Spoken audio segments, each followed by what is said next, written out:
ये बात तो सब जानते हैं और सब मानते हैं कि अलग अलग पंडित अपने अपने हिसाब से चौका पढ़ते हैं और अपने अपने हिसाब से ज्ञान बताते हैं। सतनाम ज्ञान का असली प्रारूप और असली ज्ञान। क्या बाबा गुरु घासीदास जी के 5 नहीं बल्कि 6 संतान थे? तो नमस्कार दोस्तों, मेरा नाम है संदीप और आप लोगों का फिर स्वागत है मेरे एक नए वीडियो पर। तो चलिए आज की वीडियो स्टार्ट करते हैं और वीडियो के माध्यम से आप लोगों के समक्ष ऐसी जानकारियों को रखते हैं जिन जानकारियों को शायद तक आप लोगों ने सुना होगा या फिर नहीं। तो चलिए इस वीडियो के माध्यम से आप लोगों को बताने का प्रयास करते हैं और आप लोगों के समक्ष रखते हैं। अगर उससे पहले आप हमारे चैनल पर नए हैं तो वीडियो को लाइक करके चैनल को सब्सक्राइब करना, क्योंकि आपके एक लाइक और एक सब्सक्राइब से हमें आगे वीडियो बनाने के लिए सपोर्ट और प्रेरणा मिलती है। तो चलिए वीडियो को स्टार्ट करते हैं। तो दोस्तों आज मैं आप लोगों के समक्ष डायरेक्ट आंसर नहीं बल्कि एक क्वेश्चन रखना चाहता हूँ जिसका आंसर आप लोगों को कमेंट बॉक्स में देना है। तो चलिए इसे शुरुआत करते हैं वीडियो को और आप लोगों को पूरी जानकारी देने का प्रयास करते हैं। तो दोस्तों बात है लगभग 2 हफ्ते पहले की, जब मैं गया था मुंगेली, और मुंगेली में जो गुरु घासीदास चौक का निर्माण हुआ है जिसे पहले दाऊपारा के नाम से जाना जाता था। आप लोगों को चाहे सोशल मीडिया के माध्यम से हो, इंटरनेट के माध्यम से, मतलब वीडियो के माध्यम से आप लोगों को पता ही होगा कि वहां पर बाबा गुरु घासीदास जी की मूर्ति स्थापना की गई है। मगर कुछ लोग कहते हैं बाबा गुरु घासीदास जी ने स्वयं मूर्ति पूजा का विरोध किया था, लेकिन आज उसी समाज के लोग मूर्ति का पूजा कर रहे हैं। लेकिन कई बुद्धिजीवियों से मैंने चर्चा किया, उन्होंने कहा देखिए, जैसे कि बाबा साहब डॉक्टर भीमराव अम्बेडकर जी थे, उनके सिद्धांतों को बताने के लिए उनकी मूर्ति का निर्माण किया जाता है। और कई प्रकार के जैसे राजा महाराजा हो गए, उदाहरण के तौर पर माने तो हमारे गुरु बालक दास जी जो एक राजा थे, उनका मूर्ति निर्माण किया जाता है। क्यों? उनके साहस, बलिदान और क्षमता और उनके सिद्धांतों को दर्शाने के लिए। यदि हम बात करें राजाओं की, और अगर हम बात करें बाबा साहब डॉक्टर भीमराव अम्बेडकर जी के, तो वो एक महान व्यक्ति थे। और उनके अकॉर्डिंग अगर हम बात करें बाबा गुरु घासीदास जी के, जो हमारे इष्ट हैं, हमारे समाज के गौरव हैं, कह दिया जाए तो हमारे गुरु हैं, और कह दिया जाए तो हमारे मार्गदर्शक हैं, जिनके सिद्धांतों को आज न केवल हम बल्कि सर्व समाज जानता है, और न केवल छत्तीसगढ़ भारत बल्कि पूरी दुनिया उनके ज्ञान से, उनके उपदेशों से वंचित नहीं है, और पूरी दुनिया में सतनाम का शोर आज भी हो रहा है। तो जो गुरु घासीदास चौक है मुंगेली में, और वहाँ मूर्ति स्थापना हुई बाबा गुरु घासीदास जी का, वहीं में मतलब एक शीशे में कह दिया जाए तो बंद है पूरा मूर्ति। और उसी के समक्ष हर सोमवार को कह दिया जाए तो प्रति सोमवार को बाबा गुरु घासीदास जी के उपदेशों को कई अनेक पंडितों द्वारा, संतों द्वारा चर्चा में लाया जाता है, और बाबा गुरु घासीदास जी के मूर्ति के समक्ष चौका पूजा का विस्तार किया जाता है, जिसके लिए अनेकों पंडित और अनेकों संत आते हैं।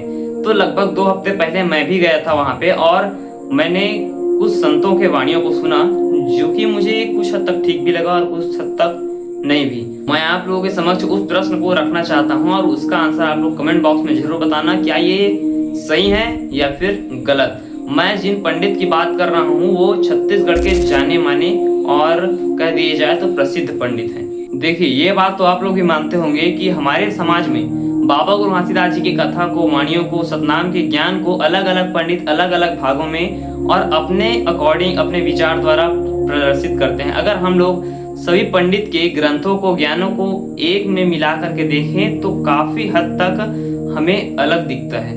अब चलिए बात करते हैं उस प्रश्न के बारे में जिसको मैं आप लोगों के समक्ष रखने आया हूँ। तो देखिए, वहां पर लगभग 3 बजे सतनाम चौका आरती का विस्तार प्रारंभ हुआ और लगभग 7 बजे के आसपास उसका विसर्जन हुआ, कह दिया जाए तो। देखिए, वहां पे चौका मैंने ध्यान से सुना और कई बातों को नोटिस किया जो मुझे बहुत गलत लगा, है ना। मेरे अकॉर्डिंग जिन ज्ञानों को मैंने अनेकों संतों के संगत में रहकर समझने का प्रयास किया, उनके अकॉर्डिंग अगर देखा जाए तो बिल्कुल गलत था। बाकी सब जहां तहां तक ठीक है, लेकिन मैं उस प्रश्न को आप लोगों के समक्ष रखना चाहता हूं। मुझे तो हालांकि इसके बारे में ज्यादा नॉलेज और जानकारी नहीं है, आप लोग जरूर बताना। तो देखिए, उनका सवाल कुछ इस प्रकार था, जैसे कि हम लोग आज तक सुनते आ रहे हैं बाबा गुरु घासीदास जी और माता सफुरा के 5 संतानें थी, है ना। कैसे? सहोदरा माता, गुरु अमरदास, गुरु बालक दास, गुरु आगर दास और गुरु अड़गड़िया दास। लेकिन इसके बीच हमें एक और व्यक्तित्व का वर्णन देखने को मिलता है। उनके अकॉर्डिंग अगर हम देखें तो उन्होंने बताया कि बाबा गुरु घासीदास जी और माता सफुरा के 5 नहीं बल्कि 6 संतान हैं। 5 लोगों के बारे में आज तक हम सुनते आ रहे हैं, लेकिन ये छठा कौन है? तो देखिए, पंडित द्वारा बताए गए ज्ञान के अनुसार गुरु अमरदास, गुरु बालक दास, गुरु आगर दास, गुरु गड़ियादास, माता सहोदरा और माता आगरमती। मतलब कह दिया जाए तो 2 बहन और 4 भाई थे। आगरमती नाम सुनकर के आप लोगों के समक्ष एक प्रश्न जरूर आ रहा होगा, अंगारमती। जी हाँ, आप लोगों ने अंगारमती माता का नाम कहीं ना कहीं सुना होगा, जो कि प्रतापपुरीन के नाम से भी मानी जाती है, जानी जाती है। जी हाँ, जो कि गुरु अमरदास जी के पत्नी के रूप में बताया जाता है, अगर हम लोग कहीं सुने तो। लेकिन उन पंडित के अनुसार ये आगरमती और ये अंगारमती दोनों माता अलग अलग हैं। और इस बात की पुष्टि मैंने अभी तक करने का प्रयास नहीं किया है कि उनके बातों में कितनी सच्चाई है और कितनी सच्चाई नहीं है। लेकिन हमें आज तक सिर्फ यही सुनने को मिला कि बाबा गुरु घासीदास जी और माता सफरा के सिर्फ और सिर्फ 5 संतान हैं। इसी बात को हम आज तक जानते थे, लेकिन आज पता चला कि बाबा गुरु घासीदास जी के 5 नहीं बल्कि 6 संतान हैं। और ये बात कहाँ तक सही है नहीं, आप लोग कमेंट में जरूर बताना। देखिए दोस्तों, इस बात को मैं अपने से बना करके नहीं रख रहा हूँ, जो पंडित के मुंह से मैंने सुना और उनके ज्ञान को मैं आप लोगों के समक्ष रखने का प्रयास करता हूँ। आप लोगों को इस ज्ञान की कड़ी कहाँ तक सही लगती है और कहाँ तक नहीं, इसको बताना। और मैं ये नहीं कहता कि गुरु घासीदास जी और माता सफरा के 6 संतान थे, जो कि जिसमें आगरमती माता का वर्णन मिलता है या फिर नहीं। इस बात को मैं अपने हिसाब से बनाकर बोल भी नहीं सकता, क्योंकि मैंने कहीं ना कहीं सुना है कि अल्प ज्ञान खतरनाक होता है। जैसे कि मैं आज बोल देता हूँ कि माता आगरमती थी, तो आप लोग पूछेंगे क्या प्रूफ है इसका, और मैं बोलता हूँ वो नहीं थी, उनका मतलब ऐसे अनुमानित बताया गया है ऐसे करके, और कल के डेट में उनको वर्णन निकलता है। तो ये वही बात हो गई ना कि अल्प ज्ञान खतरनाक होता है, पूरी जानकारी नहीं है, और आप लोगों के समक्ष में जानकारी रखने आया हूँ। इसीलिए मैं आप लोगों से डायरेक्ट सवाल पूछता हूँ कि आप लोग बताइए अपना अपना राय, क्योंकि समाज में जितना लोग मेरा वीडियो देख रहे होंगे, आप लोग ज्ञान की कड़ी को समझने का प्रयास कर रहे होंगे, या फिर अलग अलग बुद्धिजीवी लोग, अलग अलग ज्ञानी लोग मेरे वीडियो के माध्यम से यहाँ पर आए होंगे। तो उनसे मेरा एक सवाल है, अपना राय जरूर देना इसमें और बताने का प्रयास करना कि ये जानकारी सही है या फिर नहीं। अगर कोई जवाब नहीं आता है तो इस बारे में मैं डिटेल में बताने का प्रयास करूंगा और इस बात की पुष्टि करने का ही प्रयास करूंगा कि बाबा गुरु घासीदास जी और माता सफरा की 5 संतान थी या फिर 6। देखिए दोस्तों, आज के समय में अगर हम लोग संत और सही मायने में देखा जाए तो ज्ञानी व्यक्ति ढूंढने जाएं तो हमें 100 में से सिर्फ 2% ऐसे व्यक्ति मिलेंगे जो एक्चुअल में ज्ञानी और संत होते हैं। उनसे चर्चा कीजिए और सही ज्ञान को प्राप्त करने का प्रयास कीजिए।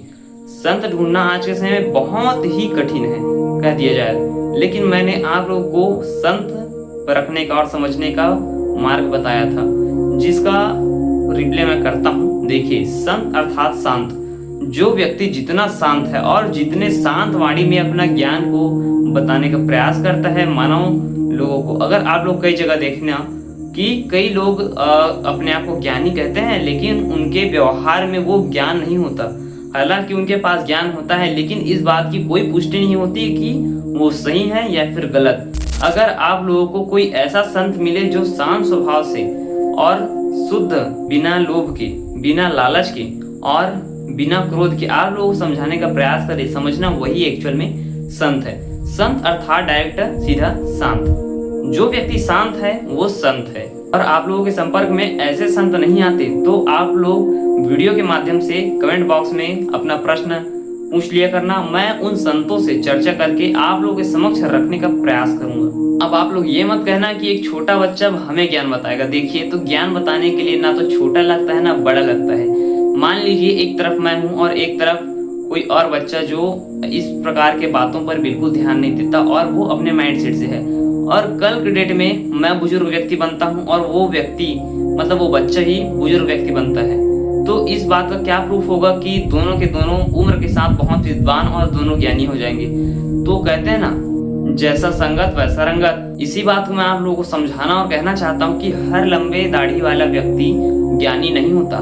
ज्ञानी पहचानिए, ज्ञान अर्जित कीजिए और सही ज्ञान अर्जित कीजिए। तो फिलहाल आज की वीडियो मैं यहीं पे समाप्त करता हूँ और आप लोगों के समक्ष मैंने जो प्रश्न रखा है उसका जवाब आप लोग कमेंट में जरूर बताने का प्रयास करना कि बाबा गुरु घासीदास जी के कितने संतान थे, 5 या फिर 6। तो आज का वीडियो बस इतना ही। आप लोगों को वीडियो कैसा लगा कमेंट में जरूर बताना और वीडियो को लाइक करके चैनल को सब्सक्राइब करना और दोस्तों के साथ वीडियो को शेयर करना। मिलते हैं नेक्स्ट वीडियो में, तब तक के लिए जय हिंद।